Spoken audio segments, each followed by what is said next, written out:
कल आपके साथ मैं अपनी जिंदगी को निरोगी बनाए रखने के लिए, रोग मुक्त होने के लिए कुछ सूत्र बता रहा था, और वो सूत्र भारत देश के एक बहुत महान व्यक्ति श्री भागवत द्वारा लिखे गए हैं। बस अंतर इतना है कि भागवत जी ने जितने सूत्र लिखे हैं वो सब संस्कृत में हैं।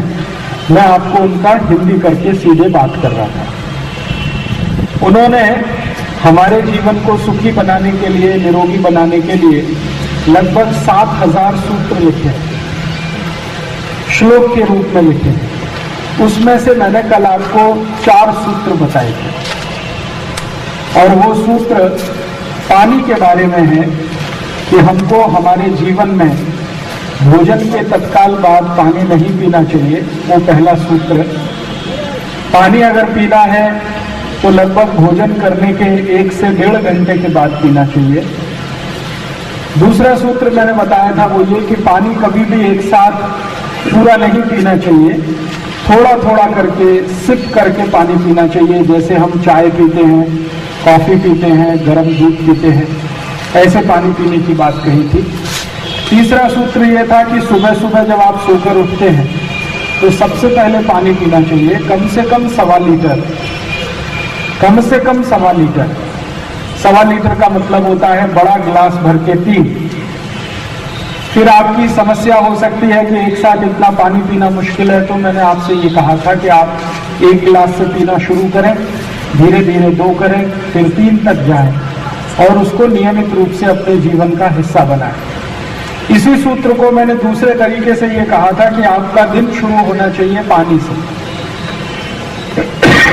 दिन की शुरुआत पानी से होनी चाहिए, चाय से नहीं, कॉफी से नहीं, किसी भी दूसरी वस्तु से नहीं, पानी से दिन की शुरुआत होनी चाहिए। तो वो इसी सूत्र का अंग है। और चौथा और कल का आखिरी सूत्र था कि ठंडा पानी कभी भी नहीं पीना चाहिए। ठंडे पानी से मतलब है फ्रिज में रखा हुआ पानी, बर्फ डाला हुआ पानी, वो आपको कभी भी नहीं पीना है। कारण भी मैंने बताए थे इसके। ठंडा पानी अगर आप पीते हैं तो शरीर में बहुत तेजी के साथ संकुचन आता है सभी अंग प्रत्यंगों में। ठंडा पानी आपके पेट में जाने के बाद गर्म करना ही पड़ता है। अगर वो गर्म ना हो तो आपका शरीर ठंडा पड़ जाएगा, और शरीर ठंडा हो जाए तो मृत्यु हो जाती है। इसलिए आप कितना भी ठंडा पानी पिए, शरीर उस पानी को गर्म करेगा, और शरीर को पानी गर्म करने के लिए ऊर्जा की जरूरत पड़ेगी। जैसे आपको अपने स्वयं पाक घर में कोई भी चीज गर्म करने के लिए अग्नि की जरूरत है, वैसे ही पेट को भी जरूरत पड़ेगी। और उस अग्नि के लिए पूरे शरीर का रक्त पेट की तरफ दौड़ेगा।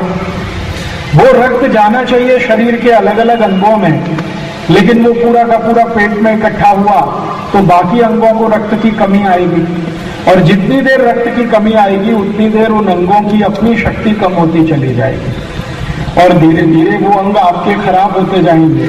तो एक दिन आपको सुनाई देगा या कोई डॉक्टर कहेगा कि आपकी तो किडनी फेल हो गई, आपका लीवर खराब हो गया, आपका हृदय खराब हो गया, आपकी पैनक्रियाज खराब हो गई।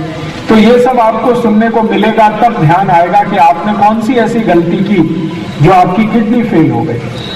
और धीरे धीरे आप जब विश्लेषण करेंगे तब पता चलेगा कि आपने बहुत दिन ठंडा पानी पिया, जिसका दुष्परिणाम ये आपको देखने को मिला। तो इसलिए मैंने आपसे कल के सूत्रों के बारे में ये कहा था कि ठंडा पानी कभी ना पिए। मैंने दुनिया में बहुत सारे लोगों को देखा है जो ठंडा पानी बहुत ज्यादा पीते हैं, और सबसे ज्यादा गंभीर रोग उनको होता है मलबद्धता, कोष्ठबद्धता, कॉन्स्टिपेशन जिसको आप अंग्रेजी में कहते हैं। उनकी कभी भी आंखें साफ नहीं होती, पोट खुलकर साफ नहीं होता, संडास अच्छे से नहीं होती, और जिनको संडास अच्छे से नहीं होती उनको दुनिया के सब रोग आते हैं। आयुर्वेद में ऐसा कहा गया है कि ये जो कोष्ठबद्धता है, मलबद्धता, ये सबसे खराब बीमारी है दुनिया की, जो एक आ जाए शरीर में तो सैकड़ों बीमारियों को ये बुला लेती है। इसको मजाक में लेकिन गंभीरता से कहा जाता है कि ये मदर डिसीज है, माने सभी बीमारियों की आई है ये कोष्ठबद्धता। अगर ये आ गई तो सब बीमारियां आपको आने वाली हैं। डायबिटीज भी आएगा आपको, ये गुर्दे भी दुखेंगे आपको, गैस भी बनेगी आपको, गैस्ट्राइटिस भी होगा, अल्सर भी होगा, पेप्टिक अल्सर भी होगा, हार्ट अटैक भी आएगा आपको, अनिद्रा की समस्या भी आएगी आपको।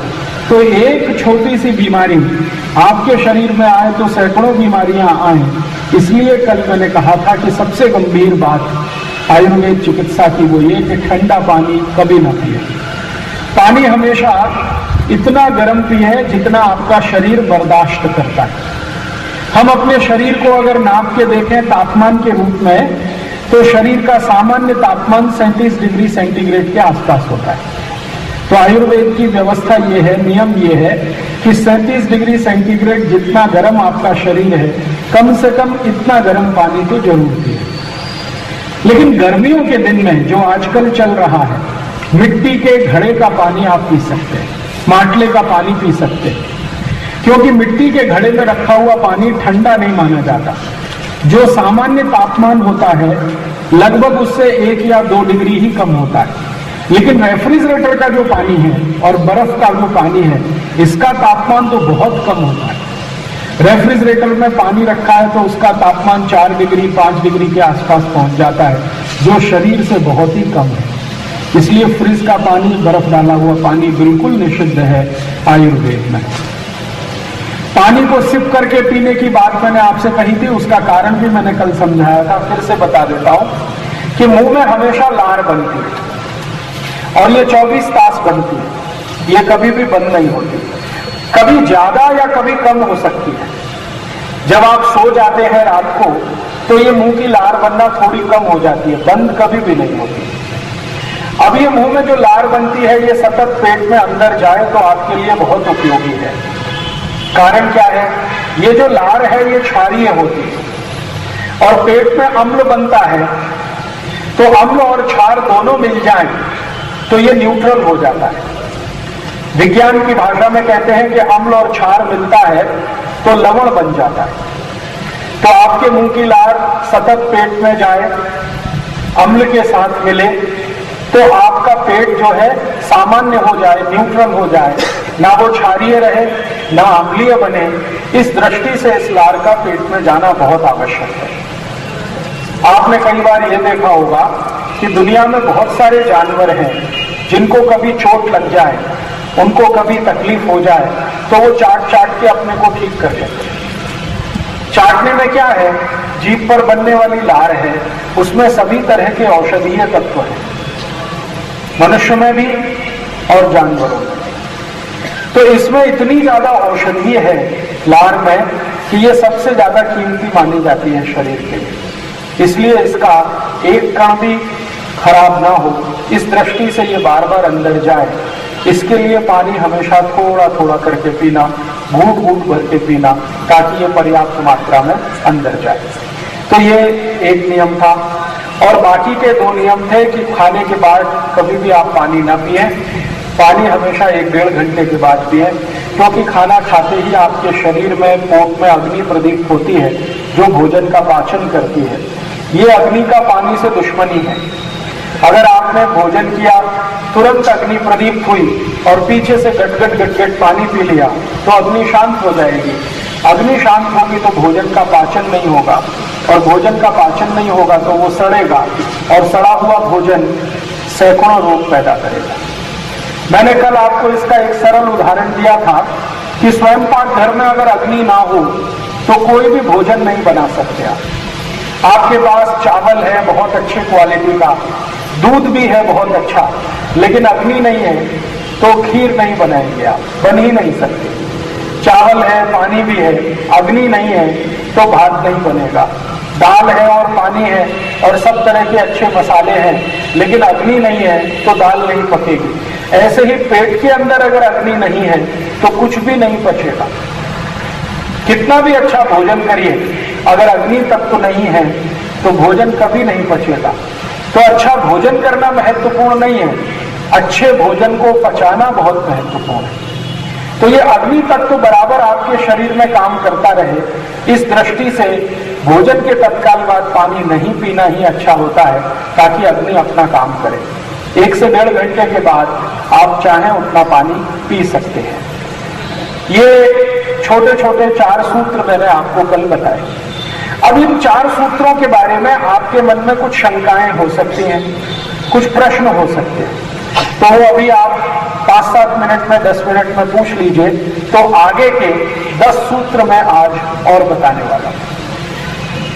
कल के जो 4 सूत्र जो अभी मैंने थोड़ी देर पहले आपके सामने दोहराए हैं, इनके बारे में आपके मन में कोई भी शंका हो, कोई भी प्रश्न हो, तो आप जरूर पूछ लीजिए, ताकि आपकी शंका का समाधान हो जाए और बात आपको अच्छे से समझ में आ जाए। आप चाहें तो मराठी में प्रश्न पूछ सकते हैं, मैं मराठी बहुत अच्छे से समझता हूं। पूछिए। जी, बहुत अच्छा प्रश्न। ये प्रश्न का मैं इंतजार कर रहा था, कोई पूछे तो मैं बताऊं। उनका प्रश्न ये है कि भोजन के पहले पानी पीना क्या? जरूर पीजिए, उसका समय एक तय है। आपको अगर भोजन करना है 10 बजे मान लीजिए, तो 9:20 पर आप भरपेट पानी पी सकते हैं। भोजन करने के 40 मिनट पहले आप भरपेट पानी पी सकते हैं। आप देख लीजिए आपके भोजन का समय क्या है। 10 बजे है तो 9:20 पर, 11 बजे है तो 10:20 पर, 12 बजे भोजन करना है तो 11:20 पर। भोजन से 40 मिनट पहले 1 लीटर, 2 लीटर, 5 लीटर, जितना पीने की आपकी कैपेसिटी है उतना पानी पी सकते हैं। ठीक है? हाँ जी, आप पूछिए। खाना खाते समय जी, बहुत अच्छा प्रश्न है ये भाई का कि खाना खाते समय बीच बीच में पी सकते हैं क्या? आपको एक जो 2 जानकारी इस बारे में मैं दे दूं। अगर आपके शरीर में कोई बहुत गंभीर बीमारी है, जैसे मैं नाम से बताता हूं, एक बीमारी आती है जिसको मूढ़व्याध कहते हैं। इसी का एक छोटा सा स्वरूप है जिसको बवासीर भी कहते हैं, और सबसे खतरनाक स्वरूप में ये बीमारी आती है तो भगंदर हो जाता है। तो बवासीर, मूढ़व्याध और भगंदर, ये तीनों बीमारी किसी के भी हैं तो उसको भोजन के बीच बीच में पानी पीने की अनुमति है। ध्यान से सुनिएगा, जिसको बवासीर, मूढ़व्याध, भगंदर, ये तीनों बीमारियां में से कोई भी एक या 2 या तीनों एक साथ हैं, आयुर्वेद ने ऐसे व्यक्ति को भोजन के बीच बीच में पानी पीने की सलाह दी है। अब आप देख लीजिए कि अगर इनमें से तीनों में से कोई बीमारी है तो आप बीच बीच में पानी जरूर पी सकते हैं, लेकिन अगर ये तीनों बीमारियां नहीं है तो गलती से भी बीच में पानी मत पीजिए, नहीं तो ये तीनों बीमारियां आएंगी। आप जानते हैं ये मूढ़व्याध, बवासीर और भगंदर, ये तीनों शुरू होते हैं कोष्ठबद्धता से, मलबद्धता से। बहुत दिन अगर आपको पेट साफ नहीं होगा तो यही बीमारियां शुरू होंगी, बवासीर, मूढ़व्याध और भगंदर। ज्यादा दिन जिनको कॉन्स्टिपेशन रहता है, मलबद्धता, कोष्ठबद्धता रहती है, उन्हीं को ये तीनों बीमारी आती हैं। और मलबद्धता होने का सबसे बड़ा कारण है पानी पीना भोजन के बाद। इसलिए अगर आपको है बवासीर, मूढ़व्याध, भगंदर तो जरूर पी लीजिए, लेकिन नहीं है तो मत पीजिए। एक और विकल्प है, लेकिन वो कभी कभी रोज के लिए नहीं। वो क्या विकल्प है?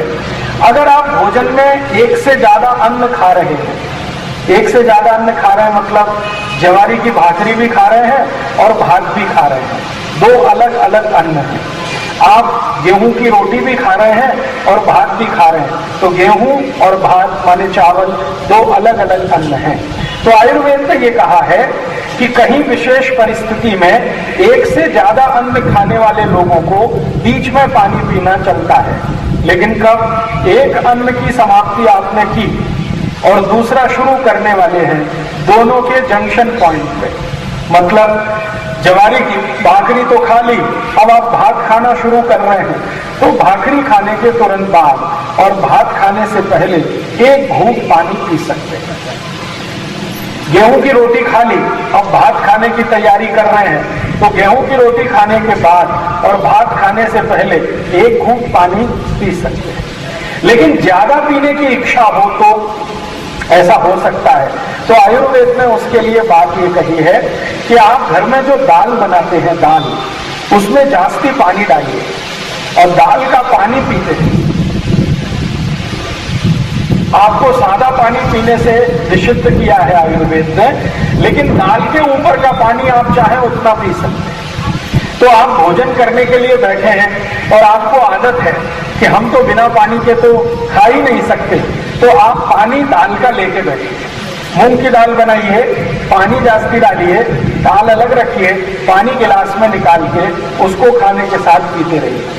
तो आप बोलेंगे इसमें कोई तकलीफ नहीं, इसमें तकलीफ नहीं है, क्योंकि कल मैंने आपको ये जानकारी दी थी कि पानी जिस चीज में मिला दिया उसी का गुण धारण करता है।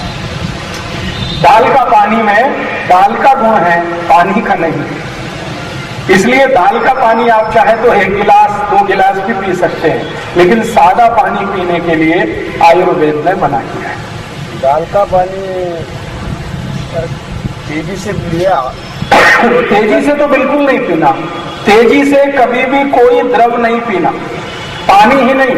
मैंने आपको एक नियम बताया कल, आयुर्वेद के भागवत जी का लिखा हुआ सूत्र कि पानी घूट घूट भर के पीना, ये नियम आप सभी द्रव पदार्थों पर लागू कर दीजिए। दूध पीना हो तो भी घूट घूट करके पीना, रस पीना है तो भी घूट घूट भर के पीना, ताक पीनी है तो भी घूट घूट भर के पीना। माने जिस वस्तु में पानी मिला हुआ है वो सभी को घूट घूट भर के पीना। दाल का पानी भी पीना है तो भी घूट घूट भर के पीना, सिप भर के ही पीना, वही आपके लिए सबसे ज्यादा अच्छा है। दाल का पानी बूढ़े लोगों को बराबर नहीं होता है।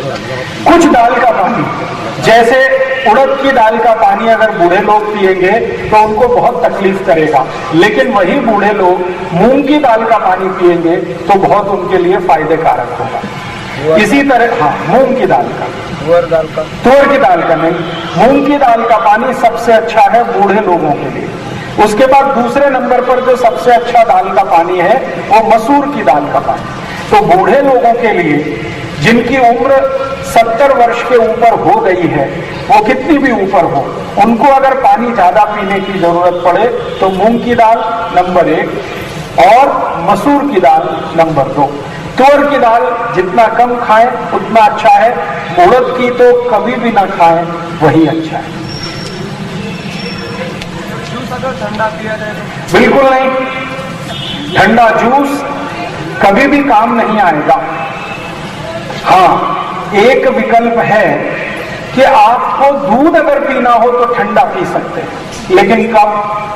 उसकी व्यवस्था ये है कि जिनको अल्सर की बीमारी है, अल्सर आप समझते हैं, पेट में घाव होना, खासकर आहार नली में, अन्न नली में घाव का होना, उसको अंग्रेजी में अल्सर कहते हैं।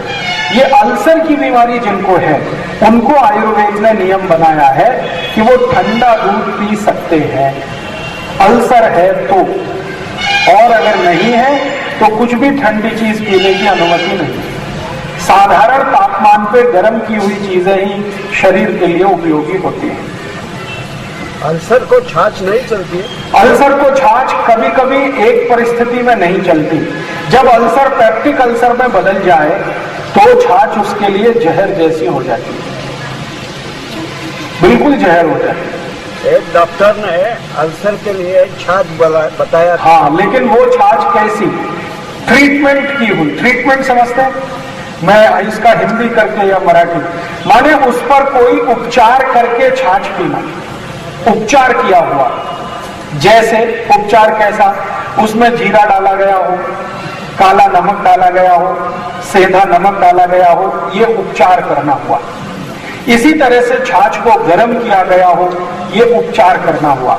या थोड़ी देर के लिए उस छाछ को किसी चांदी के पात्र में रखा गया हो, ये उपचार करना हुआ। तो उपचार करके एक तो होती है सीधे सीधे छाछ, सीधे सीधे माने दही में पानी मिलाया और आपने वो चलाया और उसमें से मक्खन निकाला, ये जो छाछ है ये सीधी छाछ है।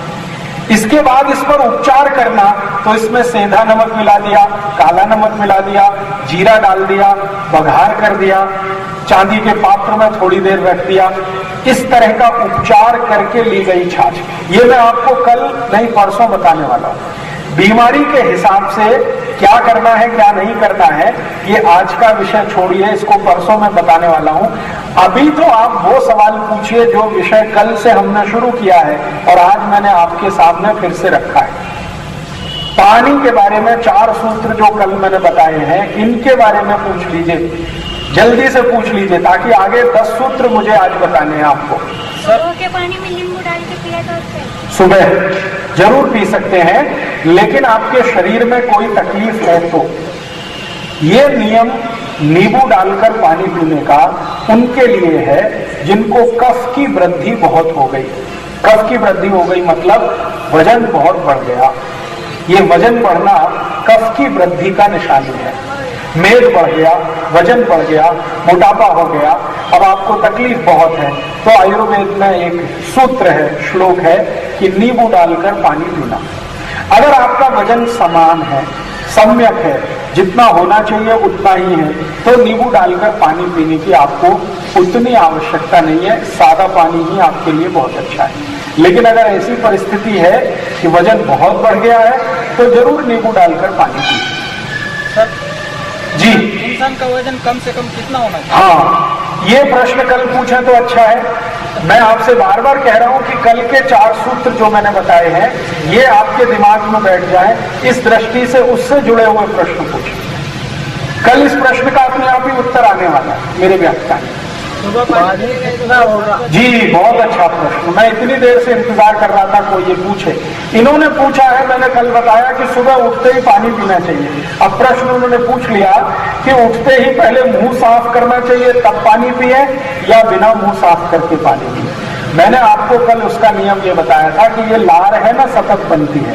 रात को हम सो जाते हैं तब भी ये लार बनती है।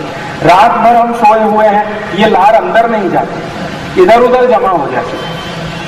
अब सुबह उठे, आपने मुंह साफ किया, तो रात्रि में जो लार बनी है वो मुंह का पानी जब आप फूकेंगे तो जाने वाली है। तो ये सबसे कीमती चीज है जो आप मुंह के साथ फूकने वाले हैं। इसलिए आयुर्वेद ये कहता है कि सुबह उठते ही बिना मुंह साफ किए पानी पीना चाहिए। बिना मुंह साफ किए पानी पीना चाहिए। अब आप इसमें थोड़ा सा मन में आएगा, अरे ये तो बड़ा मुश्किल है, तो इसके लिए एक दूसरा सूत्र उसमें है कि रात को सोने के पहले मुंह साफ करके सो जाइए। रात को जब भोजन आपने कर लिया और सब कुछ आपका हो गया, अब आपको कुछ खाना पीना नहीं है, तो मुंह साफ करिए, दांत साफ करिए, दातुन करिए, मंजन करिए और सो जाइए, ताकि सुबह उठते ही पानी पीने में मानसिक रूप से आपको कोई त्रास ना हो। जी, पानी पीने का समय क्या होना चाहिए? हाँ, आदर्श समय तो ये है 4:30 बजे के आसपास। आदर्श सुबह 4:30 बजे से लेकर 45 मिनट का समय है। आयुर्वेद ने उसको बिल्कुल निश्चित रूप से लिखा है। भागवत ऋषि ने एक श्लोक में बहुत स्पष्ट लिखा है कि सुबह का उषापान माने सुबह का पानी 4:30 बजे से 5:15 बजे के बीच में पीना सबसे अच्छा होता है। क्यों? कारण भी है उसका। मैंने आपको कल कहा था, फिर आज दोहरा रहा हूं ताकि ध्यान में रहे। सुबह जब होती है, सूर्य निकलने से पहले का समय, इस समय शरीर में वायु का प्रकोप सबसे ज्यादा होता है। दोपहर जब होती है, सूर्य बहुत तेज तपता है, उस समय शरीर में पित्त का प्रकोप सबसे ज्यादा होता है। और शाम को जब सूर्य समाप्त हो जाता है, रात हो जाती है, तो कफ का प्रकोप सबसे ज्यादा होता है। हम शरीर में 3 तरह की व्याधियों को मानते हैं आयुर्वेद में। वात, जिसको वायु भी कहते हैं, पित्त और कफ। तो सुबह सुबह का समय वायु का प्रकोप सबसे ज्यादा होता है। और भागवत ऋषि बोलते हैं कि शरीर में जो होता है वो बाहर है वही होता है। आपने एक सूत्र सुना है, यथा पिंडे तथा ब्रह्मांडे, और इसका उल्टा भी है, यथा ब्रह्मांडे तथा पिंडे। जो ब्रह्मांड में होगा वही पिंड में होगा। तो सुबह का जो समय है, उषा काल, सूर्य निकलने के पहले का, उस समय वातावरण में सबसे ज्यादा वायु का प्रवाह रहता है। आप कभी भी ये महसूस कर सकते हैं, सुबह के समय वायु सबसे ज्यादा रहती है वातावरण। इसलिए बोला जाता है ना, सुबह उठकर टहलना, सुबह उठकर मॉर्निंग वॉक जाना, सुबह उठकर लोगों को ये आने जाने के बारे में। तो सुबह वायु का प्रकोप सबसे ज्यादा है, तो शरीर में भी वायु का प्रकोप सबसे ज्यादा है। अब वायु का प्रकोप सबसे ज्यादा है, तो वायु को शांत करने की ताकत दुनिया में किस चीज में सबसे आसान है? तो कल मैंने आपको एक उदाहरण दिया था कि बहुत तेज आंधी चलती हो, धूल उड़ती हो और अचानक से बारिश हो जाए तो क्या होगा? सब कुछ शांत हो जाए, है ना? माने पानी की ताकत है वायु को शांत करने की।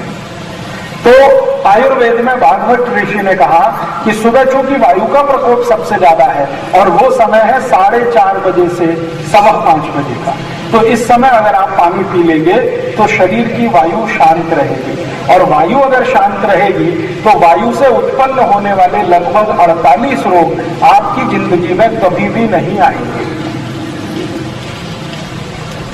वो आप जो पानी के बाद बोल रहे हैं ना, तो प्राणायाम करना पड़ता है, तो प्राणायाम के हिसाब से पानी पीना मना है उनको। हाँ, अभी आपका कोई एक संप्रदाय होगा जिसमें सुबह उठते ही प्रणाम करने की बात है, तो प्राणायाम करना, प्राणायाम के 20 मिनट पहले आप पानी जरूर पी सकते हैं। 20 मिनट पहले आपका प्राणायाम का जो समय निश्चित है 5:30 बजे मान लीजिए, इसके 20 मिनट पहले आप पानी पी सकते हैं। और मेरा तो ये कहना है कि आप प्राणायाम करिए, लेकिन नित्य कर्म से निवृत्त होने के बाद। तो नित्य कर्म से निवृत्त होने में ही आपको 25-30 मिनट लगने वाले हैं। शौच जाएंगे, संडास जाएंगे, फिर दांत साफ करेंगे, तो इसके सबसे पहले पानी पीने की बात आ रही है। तो प्राणायाम तो नित्य कर्म के बाद ही होने वाला है, तो ऐसे तो सामान्य रूप से 30-40 मिनट उसमें जाने ही वाले हैं। इसलिए मन में ये दुविधा मत रखिए, आप तो उठते ही पी लीजिए पहले पानी। याद नहीं आती है तो रात को अपनी चारपाई के नीचे पानी भर के रखिए, उठते ही ध्यान आ जाएगा तो पी लीजिए। पीने का तरीका मत भूलिएगा, एक एक सिप करके आनंद लेते हुए मुंह में उसको घुमाते हुए पीना। सुबह का पानी तो मुंह में घुमा के ही पीजिए, एक बार भरा ऐसे ऐसे फिर पीना, ताकि ये जहां भी लार छुपी हुई है वो उसमें घुलकर अंदर आ जाए। पानी पी के पीछे सो सकते हैं क्या? जी ना सोए तो अच्छा है। नींद आ रही है तो कोशिश करें कि थोड़ी देर में ही उठें। अगर आपको ऐसा लगता है कि पानी पीने के बाद भी नींद आ रही है तो इसका मतलब है नींद पूरी नहीं हुई है, तो उठने में थोड़ा आधा घंटा विलंब कर दीजिए, देर से ही उठिए। ये मत करिए कि पानी पी के फिर सो जाए, क्योंकि पानी पिया है वायु का प्रकोप उस समय कम हो जाएगा, तो नींद आपको अच्छी आने वाली है ही नहीं। पानी पीते ही कभी भी अच्छी नींद आएगी नहीं, जब तक कि वो पानी पचेगा नहीं, क्योंकि नींद आने के लिए वायु का प्रकोप बढ़े, ये जरूरी है। और अगर आपने पानी पी लिया है तो नींद अच्छी आएगी नहीं, आधी आएगी, आधी नहीं आएगी। तो अच्छा है कि पहले पूरी नींद करके फिर उठिए, फिर पानी पीजिए। पानी कितना होना? हाँ, मैंने कल कहा था, फिर बता रहा हूं, 1.25 लीटर होना सुबह का पानी, 1 लीटर और 250 मिलीलीटर। लेकिन प्रश्न ये है कि क्या पहले ही दिन से 1.25 लीटर हम पी सकते हैं? शायद नहीं पी सकते।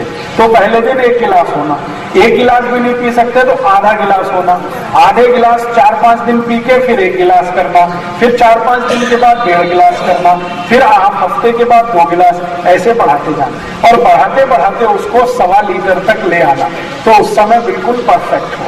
दिन में कितना होता? दिन में 24 तास में अगर आपको पानी पीना है तो एक तो न्यूनतम है और एक अधिकतम है। अधिकतम सीमा माने मैक्सिमम कितना पानी पी सकते हैं, उसका सूत्र है आपका वजन जितना है उसमें 10 का भाग दीजिए, जो अंक आता है उतने लीटर पानी अधिकतम एक दिन में आप पी सकते हैं, अधिकतम, मैक्सिमम। और मिनिमम जो पानी पीने की क्वांटिटी है वो क्या है?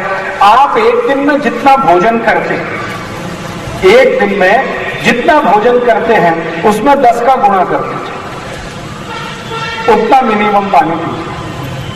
जैसे मान लीजिए 350 ग्राम भोजन आपका है एक दिन में, तो 10 का गुणा कर दीजिए, 3.5 लीटर पानी एक दिन में कम से कम होना चाहिए। अधिक से अधिक कितना होना चाहिए? आपका वजन 60 किलो है, इसमें 10 का भाग दे दीजिए तो 6 आ गया, तो अधिक से अधिक 6 लीटर, कम से कम 3.5 लीटर, ये बीच की रेंज है आपकी। जैसे वायु तत्वों को शांत करते हैं। जी क्या बोला आपने?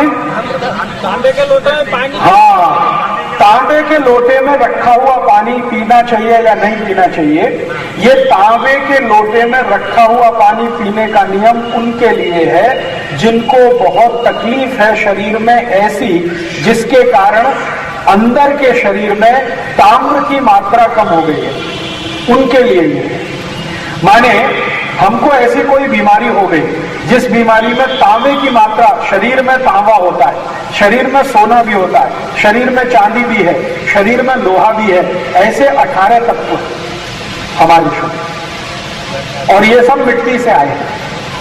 मिट्टी से जो कुछ भी अन्न पैदा होता है उसमें ये सब होते हैं, हम उसे खाते हैं तो हमारे शरीर में आते हैं। तो शरीर में तांबे की मात्रा जब कम हो जाती है तो कई बीमारियां आती हैं। उनमें से एक बीमारी बताओ जो आजकल बहुत आती है, सिर के बाल जल्दी गिरना। ये जितने बाल झड़ने वाले मरीज हैं जिनको ये शिकायत है कि हमारे बाल बहुत टूट रहे हैं, बहुत टूट रहे हैं, समझ लीजिए शरीर में ताम्र तत्व की कमी हो गई है, माने तांबे की कमी हो गई है। तो ऐसे लोगों को तांबे के लोटे में रखकर पानी पीना बहुत अच्छा होगा, बाल बहुत मजबूत हो जाएंगे। इसी तरह से आंखों की रोशनी कम हो गई है, उसमें भी ताम्र तत्व कम हो जाता है, तो उनके लिए बहुत अच्छा है कि तांबे में रखा हुआ लोटे का पानी आप पिए। ऐसे कुछ मरीज हैं जिनके बारे में मैं कल और परसों दोनों दिन में बताने वाला हूं कि किनको ये पीना है, लेकिन आज प्रश्न आ गया इसलिए इशारे में कहता हूं कि अगर आपको कोई बीमारी नहीं है तो सादा पानी ही आपके लिए सबसे अच्छा है, और अगर है तो कल आप ध्यान रखिएगा, मैं बीमारियों की एक सूची पढ़कर बताने वाला हूं, उसमें आप कहां फिट होते हैं उसके हिसाब से आप तांबे के लोटे का पानी पी सकते हैं। लेकिन एक चीज हमेशा याद रखिए, तांबे के लोटे का पानी लगातार नहीं पी सकते, बीच बीच में उसको रोकना पड़ता है। 3 महीने लगातार पी लिया, अब 1 महीने छोड़ दीजिए, फिर 1 महीने छोड़कर फिर 3 महीने पी लीजिए, फिर 1 महीने छोड़ दीजिए, फिर 3 महीने पी लीजिए, फिर 1 ऐसे करके चलेंगे तभी उसके परिणाम अच्छे आएंगे। नहीं तो एक दूसरी कोई बीमारी लग गई तो आप फिर उसके लिए परेशान हो।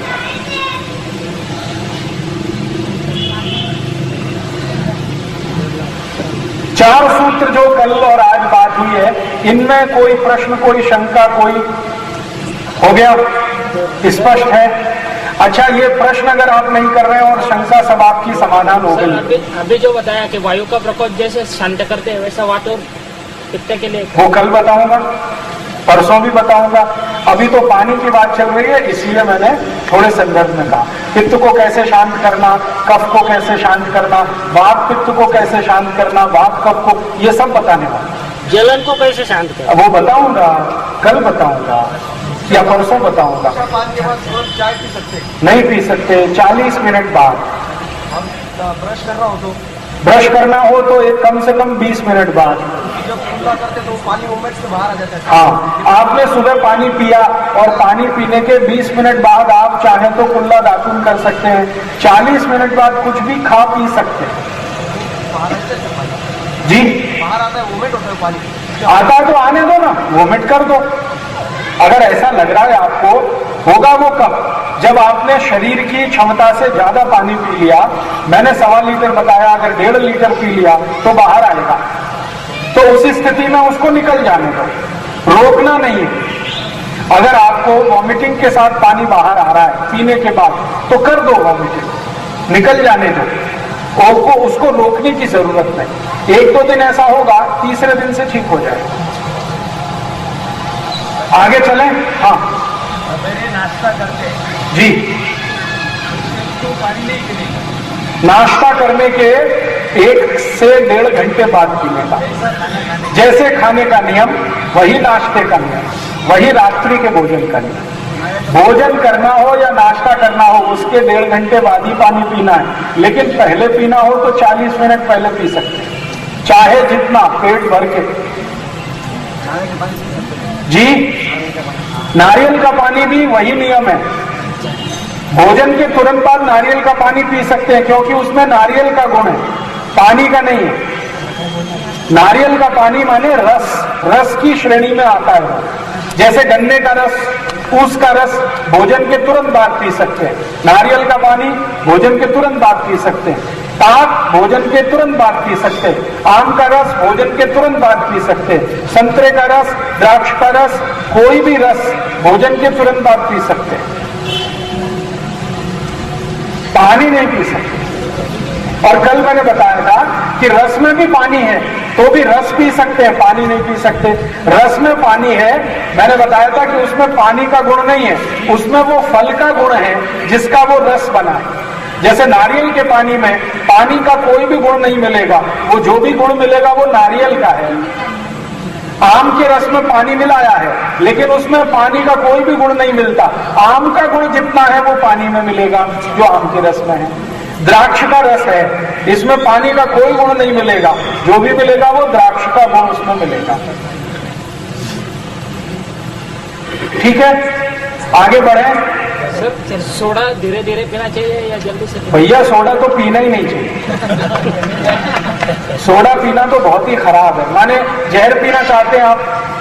सोडा माने कार्बन डाइऑक्साइड गैस मिलाया हुआ पानी। कार्बन डाइऑक्साइड माने जहर।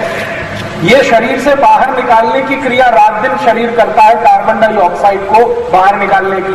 आप पानी में मिला के उसको पिए तो मूर्ख से भी महामूर्ख हैं आप। कुछ गैस की प्रॉब्लम हुई है? गैस की प्रॉब्लम है तो उसको ठीक करिए। ये नहीं है कि गैस की प्रॉब्लम के लिए और गैस पी लीजिए। आग लगी है और आग लगाएंगे वहां, या आग को शांत करेंगे? क्या करेंगे बताइए? ये घर में आग लग गई और आग लगाएंगे या इसको शांत करेंगे? शांत करेंगे।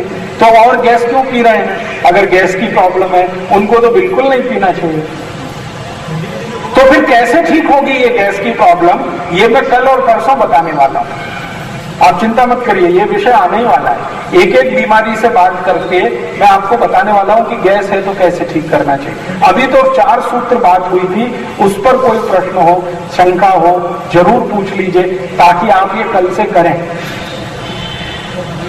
जी जरूर पी सकते हैं, जरूर पीजिए। मैं तो आपको ये भी कहूंगा कि पूरे 12 महीने कोमट पानी पीजिए। अगर आप में थोड़ी भी सहन करने की क्षमता है तो पूरे 12 महीने, क्या जनवरी, क्या फरवरी, क्या मार्च और क्या जून, सभी दिन कोमट पानी पीजिए। तो मैं आपको स्टाम्प पेपर पर लिख के देता हूं कि जिंदगी में 103 रोग कभी नहीं आएंगे आपको। 103 माने 103 रोगों से जिंदगी भर आप बचे रहेंगे, जिंदगी भर अगर कोमट पानी पीने का नियम डालें तो। और ये बहुत अच्छा लगता है, थोड़े दिन में आदत पड़ जाए तो बहुत अच्छा लगता है। सूट होगा, कोमट पानी सबको सूट होता है। हमारे जीभ को टेस्ट खराब लग गया है वो अलग बात है, कोमट पानी सबसे ज्यादा सूट होता है शरीर को। मैं परसों आपको एक केमिकल एनालिसिस बताने वाला हूं। जब हम ठंडा पानी पीते हैं उसको शरीर में पाचन होने के लिए कम से कम 4 घंटे 40 मिनट लगते हैं, और कोमट पानी को शरीर में डाइजेस्ट होने के लिए मात्र 1 घंटा 40 मिनट लगते हैं। माने कोमट पानी 1 घंटे 40 मिनट में शरीर को जहां जो उपयोग करना है कर देगा, और ठंडा पानी वही काम करने में उसका 4 गुना समय ज्यादा लेता है। तो कोमट पानी अगर जिंदगी भर पिए तो बहुत ही अच्छा है। और जिनको वात की तकलीफ है उनके लिए तो कोमट पानी औषधि है, दवा है। जिनको भी वात की तकलीफ है, गुर्दे दुखते हैं, कमर दुखती है, कंधा दुखता है, थोड़ा भी काम करो तो सांस भरती है, जिनको भी वायु का प्रकोप है शरीर में, उनको तो हमेशा ही कोमट पानी पीना सबसे अच्छी दवा है, सबसे अच्छी औषधि। ठीक है, कल की बात समाप्त। जी आगे चले। आप कुछ पूछ रहे हैं पीछे भाई? हो गया, अभी आगे बढ़ो। हो गया ना? हो गया। आप अभी परसों बात करूंगा ना इस पर। चलिए ये सवाल रहेगी, अभी आगे बढ़ो। आगे बढ़ेंगे। अभी आगे के 10 सूत्र और बताता हूं। कल 4 हुए, आगे 10 सूत्र बताता हूं।